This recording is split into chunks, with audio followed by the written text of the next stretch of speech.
आपके साथ कभी ऐसा हुआ है कि आपने कोई ड्रीम देखा हो और उसे पूरा करने के लिए आपके पास पैसा हो, विल पावर हो, सारी चीज़ें हो, मीन मीडियम सब कुछ हो, लेकिन फिर भी आप उसे पूरा ना कर पाए हो? मेरे साथ हुआ है। मैं कॉलेज में था जब मुझे कुछ ख़रीदना था। उस वक्त मेरे पास पैसे नहीं थे, लेकिन उसके बाद लाइफ आगे बढ़ी और मेरे पास पैसा आया, अपॉर्चुनिटी आई, लेकिन फिर भी मैं वो ड्रीम पूरा नहीं कर पाया। मे बी किसी डर से, रिस्पॉन्सिबिलिटीज़ की वजह से या किसी भी रीज़न से। लेकिन अब when I am in my thirties तो मैंने सोचा है कि टाइम आ गया है उसको पूरा करने का। वो ड्रीम क्या है मैं आपको बताता हूँ, और वो यहाँ इस रूम से पता नहीं लगेगा, उसके लिए नीचे चलना पड़ेगा। तो हम नीचे चलते हैं और मैं आपको बताता हूँ कि वो ड्रीम क्या था और अब मैं ऐसा क्या कर रहा हूँ कि उसे मैं पूरा कर पाऊँ। वो क्या आवाज़ है यार।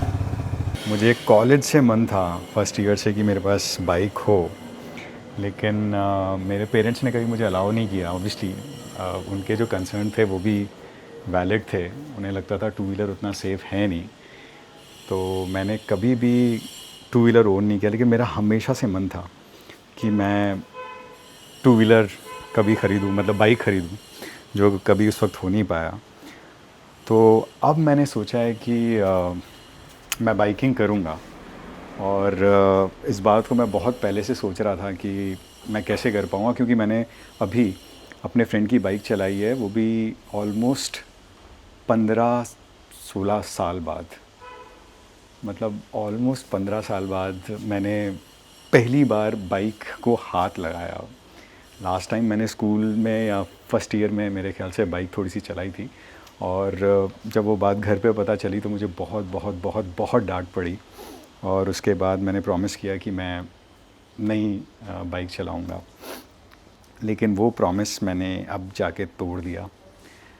मैंने एक क्रिएटर के कुछ वीडियोस देखे और उसके बाद मुझे इतना इंस्पिरेशन मिला, और मुझे लगा कि ये टाइम है कि मैं अपना ये ड्रीम तो पूरा करूं। मुझे बाइकिंग करनी है। और बट इस इतने बड़े टाइम में, मतलब ऑलमोस्ट 15-16 साल में बहुत चीज़ें बदल गई हैं। टेक बदल गया है, बहुत एडवांस्ड बाइक आ गई हैं, और मुझे नहीं पता कि मैं अच्छे से उन बाइक्स को चला पाऊँगा या नहीं चला पाऊँगा। बहुत पावरफुल बाइक्स हैं। तो मैंने अपने एक दोस्त की बाइक ली है कुछ दिन के लिए, समझने के लिए कि क्या मैं इसे चला भी पाऊँगा या नहीं चला पाऊँगा। और अगर मुझे सही लगा, अगर मैं कंफर्टेबल रहा, तो फिर मैं अपनी बाइक ख़रीदूँगा। वैसे ये बाइक जैसी आपको दिख रही है ना, ऐसी थी नहीं 2 दिन पहले। 2 दिन पहले इसकी हालत बहुत अलग थी, धूल में पड़ी पड़ी ख़राब हो गई है। तो कल इसकी सर्विस की जाएगी। ये देखो चेन, देखो एक बार, इसकी चेन जो है पूरी, ऐसा लग रहा है कि जंग में है यार पूरा इसका। गॉड, पता नहीं क्या क्या इसका फ़िक्स करना होगा। चलने में ठीक है, चलने में कोई प्रॉब्लम नहीं हो रही है, लेकिन एक थॉरो सर्विस चाहिए इसको। तो मैं सर्विसिंग के लिए तो आ गया हूँ, और हालत ख़राब हो गई है यार, बहुत गर्मी है। तो बाइक पे काम शुरू हो चुका है, और जो सर्विस कर रहे हैं उनका कहना है कि 1.5 से 2 घंटा लग सकता है पूरी सर्विस होने में। कई बार इससे कम में हो जाता है, लेकिन क्योंकि बाइक काफ़ी दिन से खड़ी हुई थी तो इसलिए थोड़ा टाइम ज़्यादा लगेगा। तो लेट्स सी 1.5 से 2 घंटे में हो पाता है या नहीं हो पाता है।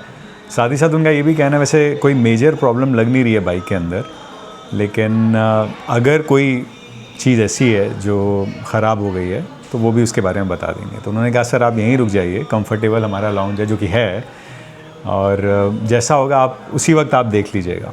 तो मैं यहाँ बैठ के देख रहा हूँ बेसिकली कि बाइक की सर्विसिंग कैसे होती है। तो मैंने सबसे पहले तो इस बाइक की सर्विसिंग कराई, और सर्विसिंग करा के मुझे चलाने में भी काफ़ी फ़र्क लगा। ऑल्दो जब मैंने पहली बार चलाई बाइक इतने सालों बाद, तो मुझे लगा यार ये कुछ भी है। मतलब तब के टाइम में और अब के टाइम में बहुत फ़र्क है यार, बहुत चीज़ें चेंज हो गई हैं, और बहुत ही पावरफुल बाइक है ये। ऑल्दो अभी एक और प्रॉब्लम है। प्रॉब्लम ये है कि मैंने घर पे भी बताया नहीं है कि मैं ये बाइक लेके आया हूँ। मम्मी पापा बाहर गए हुए हैं, वो 3-4 दिन बाद वापस आएंगे, और तब तक मैंने सोचा है कि मैं रोज़ थोड़ा थोड़ा इसे चलाऊँगा, थोड़ा कॉन्फिडेंस गेन करूँगा। पहले तो लोकली चलाऊँगा, फिर थोड़ा और मौका मिलेगा तो थोड़ा और लंबी राइड पे जाऊँगा, ये समझने के लिए कि मैं इसको संभाल भी पा रहा हूँ या नहीं संभाल पा रहा हूँ। तो घर पे कैसे क्या बताना है वो तो एक अलग चैलेंज है, उसको तो बाद में देखेंगे।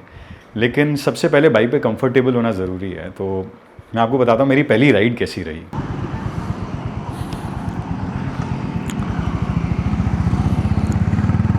तो यहाँ से शुरू होती है अपनी पहली रिकॉर्डिंग।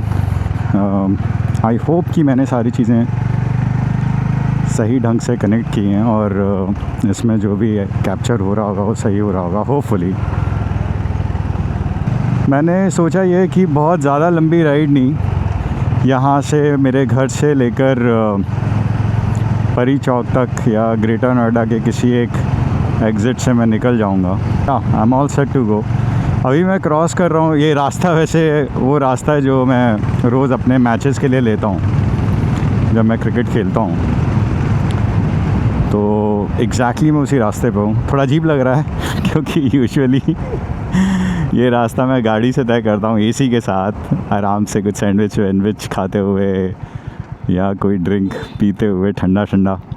लेकिन बाइक पे लाइफ डिफरेंट है, तो ऑब्वियसली थोड़ा चेंज है। बाइक पे एक चीज़ का बड़ा फ़ायदा है यार, जैसे ट्रैफिक दिखता है ना तो आप साइड से मनूवर करके आगे पहुंच सकते हो। गाड़ी में आपको ये बड़ा मुश्किल होता है। तो ये एक नया एक्सपीरियंस है कि बाइक कैसे ट्रैफिक में भी ऐसे स्क्रॉल करके आगे निकल आती है।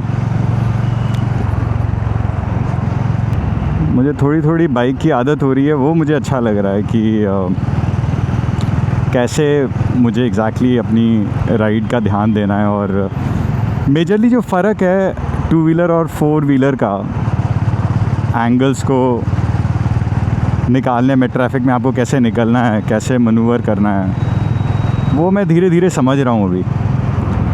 और आगे बहुत बहुत बहुत ट्रैफिक है। लेट्स सी कितना मैं इससे आगे निकल पाता हूँ। बाइक का कुछ तो फ़ायदा होना चाहिए। तो शुरू में तो मैं बस जैसे मैं कार चला रहा हूँ मैं बिल्कुल उसी हिसाब से चलाता हूँ। मैं ज़्यादा फैंटम बनने की कोशिश नहीं करता हूँ। मैं कुछ ऐसे कटवट नहीं मारता हूँ जो थोड़े मुश्किल हों, क्योंकि जो भी हो बाइकिंग मेरे लिए नया एक्सपीरियंस है। तो मुझे बहुत स्लो एंड स्टेडीली इसको समझते हुए आगे बढ़ना चाहिए। जैसे भाई ने पीछे से हॉर्न दे दिया ये सोच के कि बाइक वाला है तो आगे निकाल ही लेगा। तो आई गेस धीरे धीरे आपको आदत होगी। तो मैं इसे यही सोचता हूँ कि मेरे पास एक छोटा फोर व्हीलर ही है। ऐसा नहीं है कि मैं एकदम जैसे अपने भाई जो जितने भी टू व्हीलर चलाते हैं, बाइक स्कूटर वगैरह चलाते हैं, जैसे वो प्रो की तरह कट मार के आगे निकाले थे, मैं वैसे नहीं करता हूँ। मैं इसे ये सोचता हूँ कि एक गाड़ी ही है मेरे पास जो मुझे धीरे धीरे करके निकालनी है। और जब रास्ता मिलता है तो मैं थोड़ा सा तेज़ चला लेता हूँ, लेकिन ये मान के कि ये सोच के कि जब मेरे लिए सेफ़ है। और अब मैं ऑलमोस्ट एक्सप्रेस वे पे आ गया हूँ। जो आप मेरे राइट पे देख रहे हैं ये basically Noida Agra express way है। और मैंने आज सोचा है कि मैं इसी से अपनी जो एक आउट ऑफ सिटी कह लो थोड़ी सी वो राइड है वो शुरू करूँगा। और भाई साहब मेरे राइट से निकलने की कोशिश कर रहे हैं, तो मुझे जगह देते हुए अपने लिए भी जगह बनानी होगी। तो ये राइड मैं आज एक्सप्रेस वे पे इसलिए भी कर रहा हूँ कि मेरे को थोड़ा सा सर्विस कराते वक्त जो सर्विसमैन था उसने ये भी कहा था कि जब आप पोल्यूशन कराएं तो उससे पहले इसे थोड़ा तेज़ चलाएं, जिससे कि इसके अंदर का जो भी कार्बन और पुराना फ्यूल है वो सब क्लियर हो जाए। तो मैं ज़्यादा तेज़ नहीं चलाऊंगा, मैं 70-80 के अराउंड ही रखूँगा, वही जो क्रूजिंग स्पीड होती है। और साथ ही साथ मुझे थोड़ा सा हाईवे का भी एक्सपीरियंस हो जाएगा। तो इसीलिए मैं यहाँ पे आया। बहुत दूर भी नहीं जाऊँगा, मैं कहीं बीच से टर्न ले लूँगा। तो एक्सप्रेस वे पे हम आ गए हैं और यहाँ पे भी कुछ काम चल रहा है आई गेस। और यहाँ पे काम चलते वक्त कहीं पे भी कुछ भी रोक देते हैं कई बार। ये मैं कई बार गाड़ी से आता हूँ, जैसे मैंने बताया था कि यहाँ पे मैं यही रूट में यूज़ करता हूँ उसके लिए, अपने मैचेस में जाने के लिए। तो कई बार यार कहीं पे भी ये ब्लॉक कर देते हैं सड़क को अचानक से। और अभी अगर आपको दिख रही होगी मेरे स्पीडोमीटर में, तो मैं वही अपनी 80 की स्पीड पे रखूँगा। और मुझे एक चीज़ और फील हो रही है कि यार इसमें हवा तो लगती है काफ़ी। मुझे लगा था कि इसका जो विंड वाइज़र होता है उसकी ज़रूरत पड़ेगी नहीं, लेकिन अब मुझे लग रहा है कि शायद मुझे इसकी ज़रूरत पड़ेगी। ऑल्दो जैकेट पहनेंगे तो हो सकता है थोड़ा और आपको कंफर्टेबल लगे, बट अभी मैंने सिर्फ एक टी शर्ट डाली हुई है, तो मुझे फ़ील तो हो रहा है ऐसा कि हवा का एक जो थंप है वो फील हो रहा है। इतना अजीब लग रहा है यार, मैं इसी रास्ते पे कार से जाता हूँ ऑलमोस्ट हर वीकेंड, और अभी बाइक पे हूँ तो थोड़ा अजीब सा लग रहा है, अच्छा भी लग रहा है। और 80-90 तक तो आई गेस फिर भी ठीक है, लेकिन जैसे ही आप 100 के आसपास जाते हो ना, तो ये विंड का जो प्रेशर है वो आपको बहुत ज़्यादा फील होता है, जैसे मुझे अभी हो रहा है। अभी 110 तक बाइक गई है, और मुझे लग रहा है कि इसके लिए प्रॉपर गियरिंग की बहुत ज़रूरत है। मतलब आपके पास जैकेट होना चाहिए अच्छा सॉलिड सा, और साथ ही साथ मैं ये भी देख रहा हूँ कि हेलमेट में ऐसा तो नहीं है कि साउंड को लेके कोई प्रॉब्लम है, विंड ज़्यादा तो नहीं आ रही है, तो ये सब भी मैं चेक कर रहा हूँ इसके साथ साथ। तो इसलिए मैं थोड़ी सी तेज़ चला रहा हूँ। आई गेस मुझे 100-110 तक में कोई प्रॉब्लम नहीं हो रही है, सही लग रहा है चलाने में भी और फील में भी। जैकेट वगैरह होगा तो और अच्छा रहेगा। और ये मैंने ब्रेकिंग भी इसकी टेस्ट कर ली, और धीरे धीरे मैं 60 पे वापस आ गया। तो ये जो पूरा स्ट्रेच था वो काफ़ी ठीक रहा। इसमें मैंने कई 2-3 चीज़ें देखी, समझी इसकी ब्रेकिंग कैसी है, ओवरटेक करते वक्त मुझे जो गियर शिफ्ट है वो कैसे रखना है। तो मुझे काफ़ी चीज़ें समझ में आ रही हैं, और ये आई थिंक राइट टाइम भी था, दोपहर का टाइम था जब ट्रैफिक बहुत ज़्यादा नहीं रहता है। संडे है तो ये भी एक रीज़न है कि ट्रैफिक ज़्यादा नहीं है, और ऑलमोस्ट मुझे अच्छे हाईवेज़ पे यही सब कंडीशंस मिलेंगी जब मैं अपनी राइड पे जाऊंगा। तो इसलिए मैं सारी चीज़ें इसकी टेस्ट कर रहा हूँ, और अपना कॉन्फिडेंस भी देख रहा हूँ कि मुझे कितना कॉन्फिडेंस है, कहाँ तक मैं इसकी जो स्पीड है उसके साथ कंफर्टेबल हूँ। तो ये सारी चीज़ें मैं समझ रहा हूँ, और अब मुझे लगता है कि ये भी कोई अपने जैसा बाइकर है यार। Wow nice noise. और वो काफ़ी तेज़ चला रहे हैं यार, वो 110 से ऊपर है। पीछे जो बैठा होता है बाइक पे उसको कैसा फील होता है इतनी स्पीड में, ये सोचने वाली बात है यार। क्योंकि जो चला रहा है उसको फिर भी एक एक्साइटमेंट रहता है, लेकिन जो पीछे बैठा है वो थोड़ा डर तो लगता होगा, आई एम श्योर यार। क्योंकि आप चला रहे हो तो आप कॉन्फिडेंट हो, बाकी आप कंट्रोल में हो। जो पीछे बैठा है वो सिर्फ आप पे ट्रस्ट कर रहा है। तो एक्सप्रेस वे पे मैं काफ़ी आगे आ गया हूँ। मैंने ऑलमोस्ट मेरे ख्याल से 20 किलोमीटर, इनफैक्ट हो सकता है उससे भी ज़्यादा मैंने जो है वो कवर कर लिए होंगे। तो मैं सोच रहा हूँ कि अब मेरे को वापस मुड़ना चाहिए, और इसका पोल्यूशन चेक भी करवा लेते हैं। तो इस एग्ज़िट से हम बाहर हो जाते हैं। बहुत आराम से मैं इस एग्ज़िट से बाहर हो गया, और जहाँ पे मेरे को अंडरपास मिलेगा, जो थैंकफुली ज़्यादा दूर नहीं है, फिर मैं वहाँ से यू टर्न लूँगा और मैं एक्सप्रेस वे के दूसरी साइड पे आ जाऊँगा और वापस घर की तरफ चलूँगा। तो आज कोई ज़्यादा एक्सपेरिमेंट नहीं करना है, आज सिर्फ बेसिक चीज़ें जो हैं वो मैंने देखी हैं। ओह यार, मुझे नीचे से तो नहीं जाना था, आई थिंक मुझे नीचे से जाना चाहिए था। ओह, आगे से भी है शायद, आगे यू टर्न लेके मैं इस ब्रिज अंडर पास के नीचे से होता हुआ दूसरी तरफ चला जाऊंगा। ये रहा नीचे। मेरा अंदाज़ा ठीक रहा वैसे, मैं सोच ही रहा था कहाँ से एग्ज़िट लेके। तो एक मुझे यू टर्न लेना नहीं आता, देख रहा मैं कितना बड़ा लिया, मुझे पास से ही लेना चाहिए था। ये मुझे अभी सीखना है, ये एक चीज़ है जो मुझे अभी सीखनी है कि इतने बड़े बड़े यू टर्न नहीं ले सकता हूँ मैं। जहाँ छोटी जगह होंगी वहाँ पे मुझे बाइक को बहुत ही सूझबूझ के साथ। ओह यहाँ पे तो है नहीं। एक बार फिर से ट्राई करता हूँ कि इस बार कोई छोटा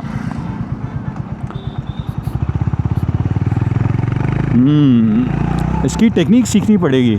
मैं कुछ जो मेरे फ्रेंड्स हैं जो बाइकिंग करते हैं उनसे कुछ या तो टिप्स लूँगा या फिर कुछ अपना भी रिसर्च करूँगा यूट्यूब पे कि यू टर्न कैसे लेना है, क्योंकि मैं उतना कॉन्फिडेंट नहीं हूँ अभी। ख़ासकर से जो बहुत नैरो वो है ना, जिन्हें क्या बोलते हैं, I think hairpin U turn भी बोलते हैं। मैंने देखा है बहुत सारे लोग, आई थिंक यही पॉपुलरली यही बोलते हैं। तो जो हेयर पिन टर्न्स हैं उस पर मेरे को कॉन्फिडेंस नहीं है और मुझे आता भी नहीं है, सच बात ये है। तो मुझे वो अभी सीखना है। तो यहाँ से हम वापस एक्सप्रेस वे पे मिल जाएंगे। इंडिकेटर दे दिया, मैं इंडिकेटर भी भूल रहा हूँ बंद करना।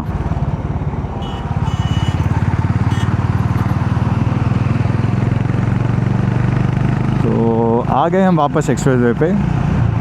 एक्सप्रेस वे बोल दिया मैंने, एक्सप्रेस वे पे वापस आ गए हैं और यहाँ से घर की तरफ चलेंगे और उससे पहले इसका पोल्यूशन चेक भी करा लेंगे। अगेन यहाँ पे थोड़ा सेफ़ है तो मैं थोड़ी तेज़ भी चला सकता हूँ 100 तक की स्पीड पर।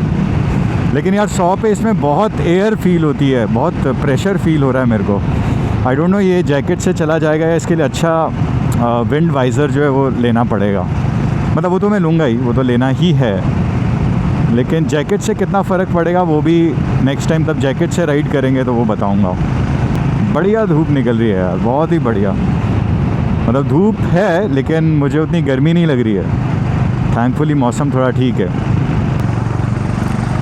और अब मैं ऑलमोस्ट अपने घर के पास आ गया हूँ, तो अगले 5 से 7 मिनट में मैं घर पहुँच जाऊँगा। एंड आई होप कि यार वीडियो में जो भी एंगल है वो सही आया हो।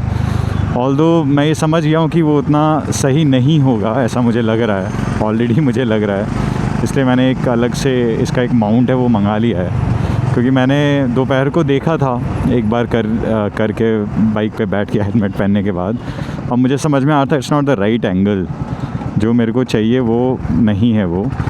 तो बट ओके, ये अभी वैसे भी टेस्ट रन ही है, ऐसा नहीं है कि मैं इसको पोस्ट करूँगा कहीं पे। घर जाके अब मैं एक्साइटेड इसलिए हूँ कि इसकी फुटेज देखूँ क्या आया है, साउंड कैसा आया है, वीडियो कैसा आया है, लुक एंड फील कैसा आ रहा है। तो अब एक्साइटमेंट उसको लेके है। आज शायद इंडिया पाकिस्तान का मैच भी है, पता नहीं है या नहीं। यार अब तो क्रिकेट से इंटरेस्ट ही ख़त्म हो गया है देखने से, मतलब फील ही नहीं आता है कि इंडिया के मैचेस भी देखें। And we are almost home, और घर पे मम्मी पापा हैं नहीं तो मैं बिल्कुल चौड़ा होके जा सकता हूँ। वो होंगे तो बाइक के लिए बहुत गुस्सा करेंगे, तो मैं बड़े आराम से जा सकता हूँ अभी, जब तक वो घर पे नहीं है। तब वो आ जाएंगे तब मुसीबत शुरू होगी, तब मुझे सोचना होगा क्या आगे की प्लानिंग करनी है मेरे को। और आ गए हम अपने घर। जैसा मैंने बताया था मम्मी पापा घर पे है नहीं, तो मैं हूँ फ़िलहाल घर का राजकुमार। और ये हम पहुँच गए। तो बस वीडियो को यहीं ख़त्म करते हैं, बाइक को लगाते हैं, स्टॉप रिकॉर्डिंग।